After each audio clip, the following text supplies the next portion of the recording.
이 세 가지 말씀 가운데 첫 번째 천사가 선포하는 영원한 복음의 내용인데요. 6절에 보면 내가 보니 다른 천사가 공중에 날아가는데 땅에 거주하는 자들을 보고 모든 민족과 방언과 백성에게 전할 영원한 복음을 가졌더라. 그렇게 말씀하십니다.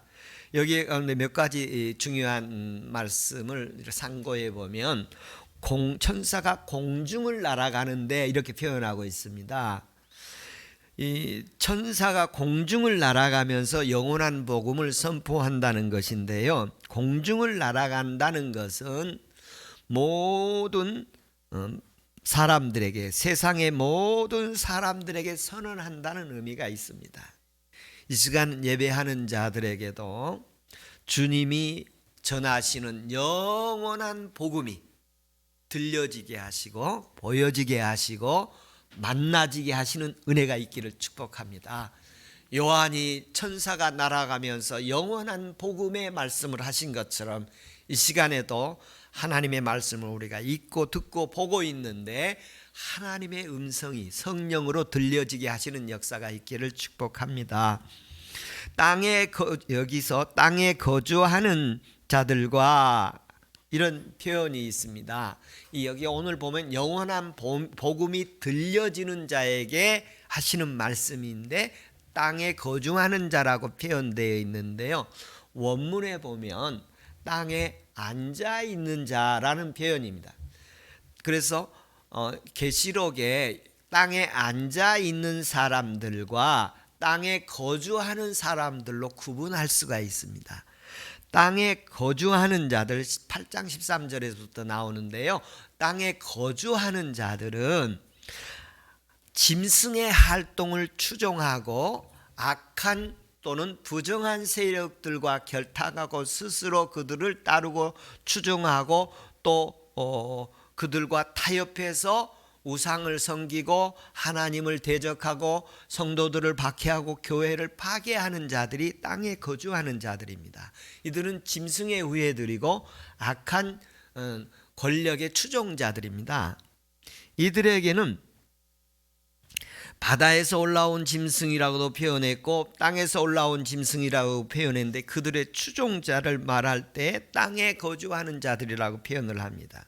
이들은 짐승의 표를 가지고 있었습니다. 짐승의 표가 뭔가에 대해서 이미 말씀을 드렸기 때문에 참고해서 보시고요. 이들은 로마서의 표현을 빌린다면 하나님이 내버려 둔 사람들입니다. 하나님이 버려둔 사람들이. 그래서 사탄이 지배하고 그들의 영혼은 완전히 세상의 향락으로 또 세상의 유익으로 자기 마음대로 옳은 대로 따라가는 자들입니다. 그런가 하면 땅에 거주하는 자, 여기 땅에 앉아 있는 자, 어문에 보면 앉아 있는 자로 번역하고 있는데요. 이 땅에 앉아 있다는 말은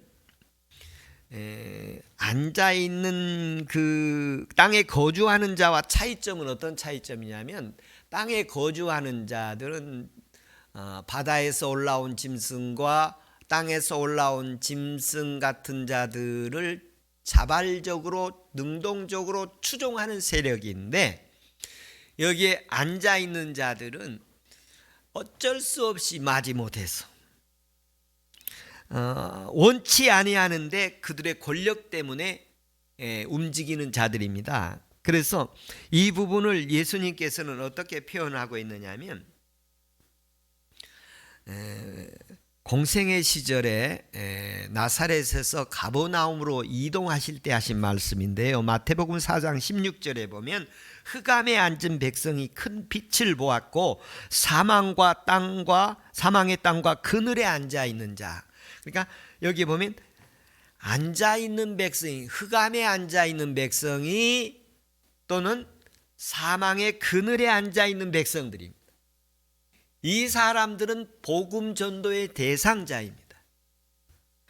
흑암에 앉아 있는 그늘에 앉아 있는 이 용어를 마태가 사용하던 것을 요한이 사용하고 있습니다. 땅에 거주하는 사람들 가운데 두 가지 표현이 있습니다. 땅에 거주하는 사람, 땅에 앉아 있는 사람. 땅에 앉아 있는 사람은 악의 세력을 추종하고 거기에 충성하는 사람들이, 그리고 자발적으로 표를 받아서 생존을 위해 살아가는 사람들, 그리고 하나님을 대적하고 교회를 박해하고 성도들을 핍박하는 사람들입니다. 그다음에 이 그늘에 앉아 있는 사람들은 그 마지못해서 살아가지만 그 내면에서는 주님을 향하고 그들을 추종하지 않는 모습입니다. 지금도 땅에 거주하는 사람들 가운데 이 세상에는 짐승을 따르는 자들도 있고, 그러나 그늘에 앉아 있는 자들도 있을 것입니다. 예를 들면 공산주의 체제에 하에서, 북한이나 중국 체제에 하에서 그들은 원치 아니하지만 그 체제와 억압이 자기들의 생존을 위해서는 어쩔 수 없이, 할 수 없이 부득불 그러고 있지만 속으로는 주님을 섬기고 따르는 사람들이 있을 수 있습니다. 그들을 향해서 사망의 그늘에 앉아 있는 자, 땅에 앉아 있는 자라고 표현합니다. 우리나라에서도 과거에 전쟁 상황에서 공산주의자들이 내려왔을 때에 그런 경험들이 있을 수 있었고, 일제 강점기에도 그런 경험이 우리에게 있을 수 있었습니다. 그때 부득불 그럴 수가 있었을 거예요. 그러나 하나님이 마지막 복음 시대에, 마지막 구원의 시대에는 하나님이 구원의 길을 주시는데, 천사가 날아가면서 모든 민족에게 영원한 복음을 전하는 때가 올 것이다. 그때 구원받는 은혜가 있기를 바랍니다. 비록 세상에 살아가면서 권력 때문에 살기 위해서 부득불 신앙을 표면적으로 나타내지 못하고 주님을 따라가지 못했던 사람이라 할지라도 마지막 천사가 날아가면서 영원한 복음을 전하고, 이 영원한 복음은 마지막 복음입니다. 그 복음이 마지막 되어질 수 있는데, 사람에게는 역사적으로 보면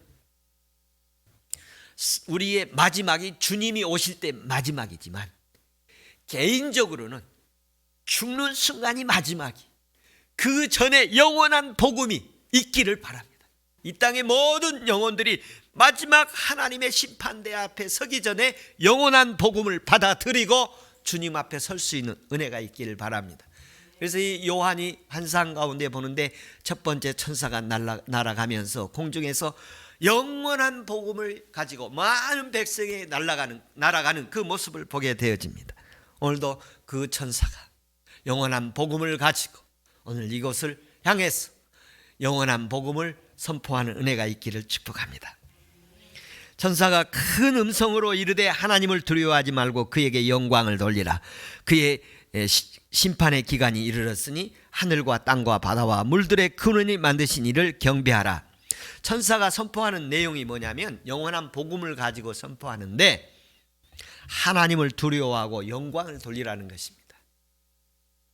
마지막 시대가 되어가면 어떤 징조가 나타나느냐면, 사회에 하나님이 하나도 무섭지가 않은 거예요. 하나님 무서운지를 몰라요. 하나님이 하나도 무섭지가 않은 시대가 된 거예요. 그게 마지막 종말 시대의 대표적인 표지 가운데 하나인데, 하나님을 두려워하는 것은 신앙의 징표입니다. 여러분, 하나님이 무서우면 그 믿음이 있는 거예요. 하나님이 좋기도 하고 감사하기도 하고 할렐루야도 되지만, 죄를 지을 때는, 하나님 말씀을 따르지 못할 때는 무서움도 있어야 합니다. 두려움도 있어야 돼요.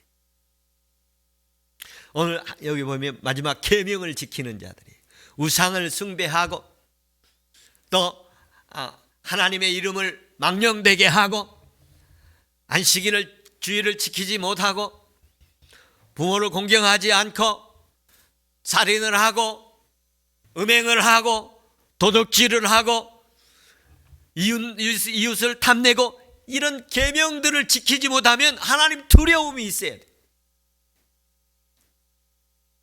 주님의 두려움이 있다는 것은 믿음이 있다는 증거예요. 하나님의 계명을 지키지 않으면서도 두려움이 없다. 그러면 모르는 거예요. 상관이 없는 사람이. 요한계시록에서 왜 두려워해야 하느냐면 하나님의 때가 마지막이 가까웠기 때문입니다. 여기에서 심판은 마지막 되어지면 하나님이 은혜를 주시는데요. 하나님을 경외하는 자들에게는 면류관을 주시고 상을 주시고 그리고 믿음으로 살아갔던 것을 인정해 주시고 그리고 그가 바라던 마음의 원수들을 갚아주실 것입니다. 하나님의 원수가 나의 원수요, 하나님의 구원이 나의 구원이시요, 하나님의 축복이 나의 축복이 되기를 축원합니다. 계시록에 나타난 하나님의 진노를 내리시는 목적이 있는데요. 이 진노를 내리시는, 심판을 내리시는 목적은 하나님이 그들이 빨리 죽게 돌아오기를 바람입니다. 요나에게도 환란이 갔을 때 죽게 돌아오기를 원하셨습니다. 천사가 땅에 앉은 자들을 향해서 심판을 말씀하시는데 오늘 본문에 보면 주께로 돌아오라, 하나님을 두려워하고 하나님께 영광을 돌리라, 이 말 가운데 계시록적 표현에 의하면 이 회개하고 복음을 받아들이라는 말입니다. 하나님을 두려워하라는 말 가운데 하나는 회개하고 복음을 받아들이라. 복음을 어떤 부분적으로 받아들이지 말고 온전하게 받아들이라는 말입니다.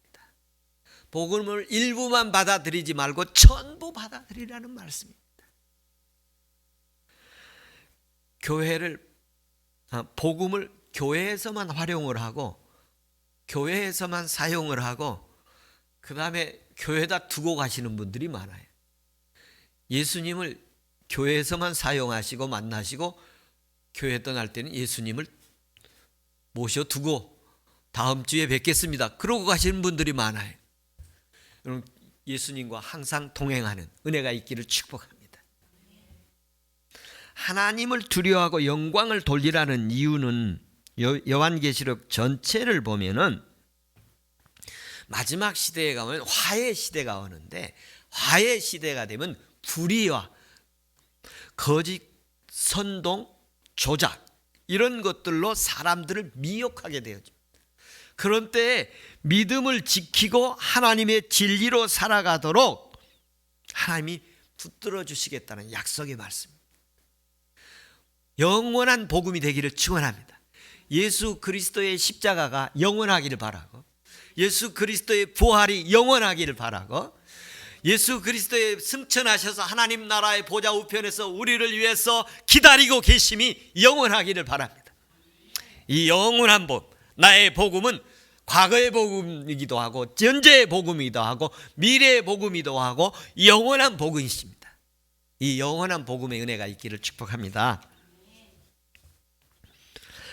두 번째 천사와 세 번째 천사가 날아가면서 하는 말은 사탄 마귀의 영향을 받아서 사회에서 일상생활을 하면서 하나님을 대적하고 하나님의 원수로 행하고 또 교회를 파괴하고 가정을 파괴하는 심령을 파괴하는 이런 세력들에 대해서 하나님이 하신 말씀인데요.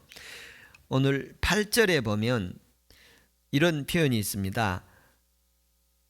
둘째 천사가 그 뒤를 이었다는 것은 앞의 천사와 연결되는 내용이라는 말이죠. 바벨론 심판을 선언하고 있습니다. 뒤를 따라가면 말하되 무너졌도다 무너졌도다 큰 성 바벨론이여 그 나라가 음행으로 말미암아 진노의 포도주를 먹이던 자들이다. 몇 가지 있는데요. 바벨론 성이 뭔가, 바벨론 성의 존재, 큰 성 바벨론, 이미 요한이 볼 때는 이미 바벨론이라는 나라는 이미 이전에 옛날 나라이잖아요. 그런데 지금 이제 바벨론의 환상을 보고 계시는 거예요.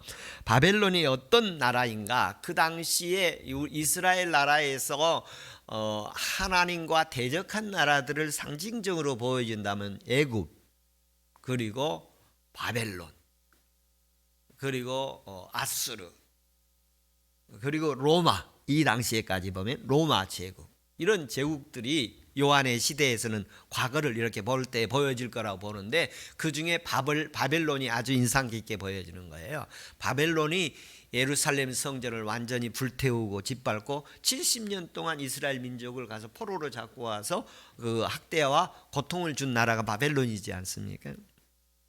그런데 그 바벨론 세력에 추종하는 것처럼 보이는 거예요. 그러니까 마지막 때에 가면 이 바벨론 세력들이 나타날 것이다. 바벨론은 그러면 어떤 세력이냐? 과거에 보면 하나님을, 성전을 불태우고 이스라엘 백성들을 사로잡아가고, 그리고 거역하고 대적하면 죽이고 살육하는 이런 일들을 저지른 나라가 바벨론이잖아요. 그러니까 오늘날에도 그러한 정신을 이어서 하나님을 대적하고 교회를 박해하고 성도들의 신앙을 이렇게 압박하고 핍박하는 이런 세력들이 바벨론이에요. 그 바벨론 세력들이 어떻게 나중에서 무너지냐면 음행으로 무너지더라. 그들의 타락으로 무너지는 거예요. 로마도 천년왕국이 내부의 타락으로 무너지지 않습니까? 교회도 결국 타락으로 무너지고 세상의 그 공동체들은 타락으로 무너져. 물론 외부의 공격에 의해서 무너지기도 하지만 내부의 반역으로 인해서 무너지기도 하고, 그러나 대표적인 주님의 모습으로 볼 때는 영적 타락으로 무너진 모습을 보아요. 여러분, 신앙이 왜 무너지느냐? 세속으로 무너지고 영적으로 하나님 앞에 느슨해서 무너지는 것으로. 그래서 깨어나라, 정신을 차리라, 이런 말씀을 하지 않습니까? 하나님께서 이 세상에 있는 바벨론, 하나님 마지막 심판할 때가 왔습니다. 그런데 하나님이 심판할 때로, 하나님의 심판과 진노는 예전에도 있었고 지금도 하고 계시고 앞으로도 하실 건데, 주님이 하신 마지막 심판은 완벽한 심판이요, 완결된 심판이요, 또 최종 심판이 아직 남아 있습니다. 그러나 과거에도 하나님 애굽을 멸망시키셨고 바벨론을 멸망시키셨고 로마를 멸망시켰고 일본 제국주의를 멸망시켰고, 그렇게 멸망시켜 왔습니다. 하나님의 심판은 계속되고 있습니다. 지금도 제가 지난 주간에 이스라엘의 하마스가 공격이 있었지 않습니까? 공격이 있는데 제가 자세한, TV가 없어서 자세한 뉴스는 못 봤지만 인터넷 통해서 제가 몇 가지 보면 우리나라 광화문에서 하마스를 지지하는 그런 그 모임 이들이 있었어요. 그런가 하면 그 모임들에 대해서 또 이렇게 옆에서 이렇게 부정적 표현을 하는 것도 봤다. 그렇지만 제가 보기엔 최초예요. 하마스에 대해서 무슬림들이 이렇게 지지하는, 이슬람이 지지하는 그런 모습을 우리나라 영토 안에서 있는 건 처음으로, 또 공개적으로 있는 건 처음이에요. 지금 우리나라의 이슬람이 신도들이 약 17만 명 정도 된다는 그런 얘기를 제가 들었습니다. 정확한 수치 파악하기가 매우 어렵습니다, 그들이.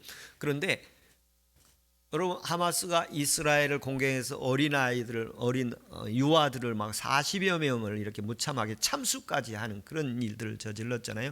그런데 그걸 지지하는 그런 사람들이 있고, 앞으로 이슬람이 우리나라 한 20-30년 되면요 굉장히 심각한 사회적 문제를 일으킬 수 있는 요소가 있습니다. 그래서 지금은 우리나라에 힘이 없으니까 조용하게 있지만 나중에 힘이 생기면 굉장한 목소리를 낼 거라고 보여지고, 이슬람이 기독교를 어떻게 했습니까? 이슬람은, 여러분, 기독교 국가에서는 이슬람을 그냥 수용하고 있어요. 그냥 종교의 자유로 수용을 하고 있어요. 영국이 10%가 이슬람이 됐다고 그래요. 그런데 우리나라도 이슬람이 들어왔습니다. 그런데 이슬람 국가에서 기독교가 자유롭게 활동한 것은 없습니다. 눈 뜨고 봐야 됩니다. 이슬람은 기독교를 자유롭게 하지 못하도록 하고 있어요. 그런데 기독교 국가에서는 이슬람을 자유롭게 두고 있어요. 그리고 그들이 힘이 커지면 하나님을 대적하고 그리고 그들에게 순종하지 않으면 가차없이 처형하지 않습니까? 우리나라 선교사들이 이슬람 세력의 극단주의자들에서 처형된 일이 얼마 전에 있었지 않습니까? 그런 것처럼 오늘 우리가 그런 시대에 우리가 살아가고 있어서 정신 바짝 차리고 믿음을 지켜야 할 줄로 믿습니다. 공중을 날아가면서 큰 바벨론 성이 무너졌다고 서면하는데, 이 무너졌다는 말은 과거 부정형을 썼어요. 과거 부정형. 그러니까 이미 지금 무너질 것입니다. 이슬람 세력 무너질 거라고 저는 그렇게 믿고 그들이 주께로 돌아올 줄로 믿습니다. 이스마엘의 후예들이 왕의 대로에서 시온의 대로로 하나님을 경배하는 왕의 대로로 돌아올 그날이 있을 것입니다. 그 다음에 말씀해 보면 진노의 포도주라는 말이 나옵니다. 진노의 포도주.